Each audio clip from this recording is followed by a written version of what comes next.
Hello everyone and welcome back to Investment Arena.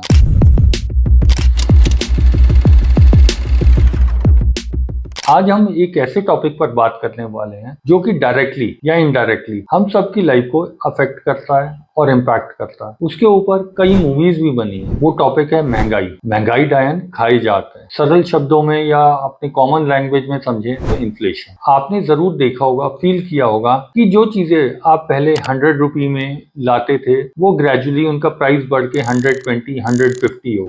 इस price के बढ़ने के प्रोसेस को इन्फ्लेशन कहा गया है। सिंपल शब्दों में हम समझे, इन्फ्लेशन का मतलब है चीजों के दाम में कांस्टेंट इंक्रीज होना और उसके करस्पॉन्डेंस में रुपए की वैल्यू घटना। इसे एक एग्जांपल से समझते हैं। मान लेते हैं कि आपके पास 100 रुपए हैं। 100 रुपए में आज आप मार्केट से जाके 2 किलो चावल ला पाते। इन अ ईयर और 2 आप 100 रुपए में 1 किलो चावल ला पाते, यानी कि कमोडिटी का दाम बढ़ गया, उसके कॉरस्पॉन्डेंस में रुपये का परचेजिंग पावर घट गई। लेकिन ये होता क्यों है? इसके पीछे दो मेन रीजन है। पहला मेन रीजन है डिमांड पुल इन्फ्लेशन। जब चीजों की डिमांड ज्यादा होती है लेकिन सप्लाई कम हो तो प्राइसेस ऑटोमेटिकली बढ़ने लगते हैं। एग्जांपल के लिए, अगर 10 लोग एक ही प्रोडक्ट खरीदना चाहते हैं लेकिन सिर्फ 5 ही अवेलेबल हैं तो प्राइसेस ऑटोमेटिकली बढ़ने लग जाते हैं। इसे ऑल्टरनेटिवली डिमांड साइड इन्फ्लेशन भी कहा जाता है। सेकंड मेन रीजन है कॉस्ट पुश इन्फ्लेशन। जब चीजों को बनाने का कॉस्ट बढ़ जाता है, जैसे रॉ मटेरियल्स या वेजेस के दाम बढ़ने लग जाएं, तब कंपनीज अपने प्रोडक्ट की प्राइसिंग भी इंक्रीज कर देती हैं। अब हम बात करेंगे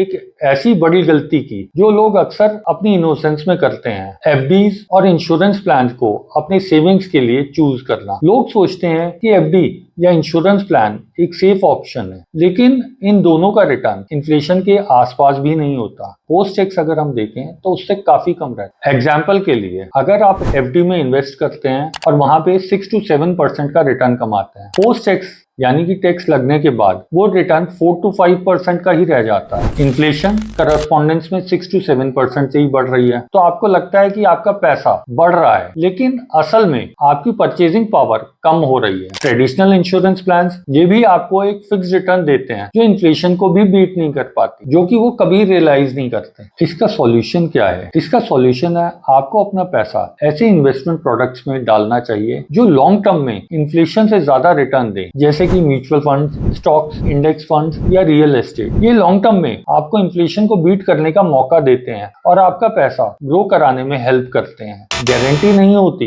लेकिन पास्ट ट्रैक रिकॉर्ड्स देखें तो ये करस्पॉन्डिंग टाइम में बहुत ज्यादा मल्टीप्लाई करते हैं। Now the choice is all yours. तो इन्फ्लेशन को समझो, अपनी इन्वेस्टमेंट्स को केयरफुली चूज करो और इंश्योर करो कि आप इन्फ्लेशन को बीट कर रहे हो, ना कि इन्फ्लेशन आपको बीट कर रही हो। तो आज ही आप स्मार्ट इन्वेस्टमेंट्स की तरफ सोचिए। मिलते हैं नेक्स्ट वीडियो में।